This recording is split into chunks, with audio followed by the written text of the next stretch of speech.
Well, here's something that nobody saw coming.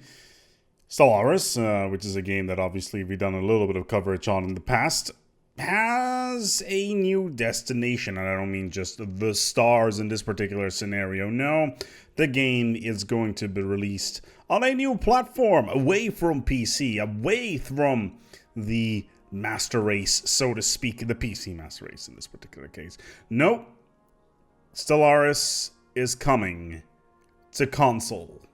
Yep, my mind was just as blown as yours were, but yeah, definitely Stellaris coming to console is such a interesting scenario, and it really is gonna bring things together for the game in terms of, well, what to expect really, because doing games on console is such a different endeavor altogether. Everybody knows that, at least that plays the games, that Stellaris is rather graphically intensive. Now obviously,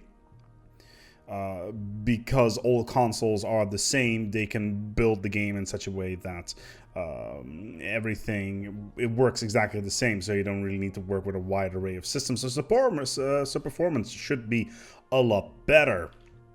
Now, there obviously are a couple of concerns whether or not the game is going to be stifled by the console version. As of right now, from what I understand, is that the console version is going to be running on the 1.7 version of the game. That means it's pre-humanoids, which is rather interesting. It means that there is no FTL rework in this, and that, well, again, the humanoids is in this. So let's quickly have a look, actually. Stellaris 1.7. Let's see what it actually introduced. So it's a bunch of happiness stuff that happened in 1.7. 1.8 is obviously, yeah, 1.8. Yeah, this is right after Utopia. Fascinating. Now 1.8 was Chapek, which was Synthetic Dawn, and then we go into Apocalypse territory. So Synthetic Dawn is not even part of this particular update, which is fascinating.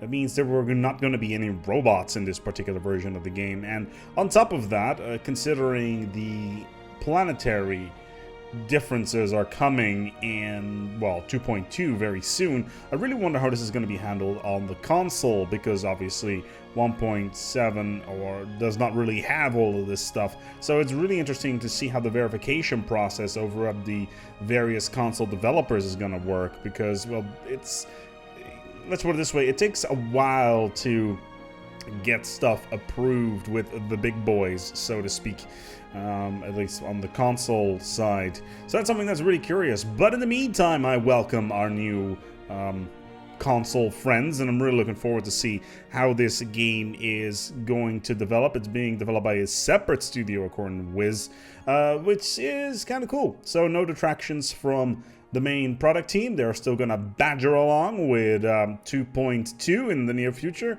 But in the meantime, we're going to have a little brother on the console. And quite a lot of people have asked for this in the past. Yes, in my comments, I see quite a lot of people that ask for console versions of this game, which is kind of exciting. All right, we're going to wrap it up here. I know it's a little bit of a short video, but still, Stellaris on console, pretty big deal. Looking forward how this is gonna go. Until next time, take good care of yourselves and, as always, each other.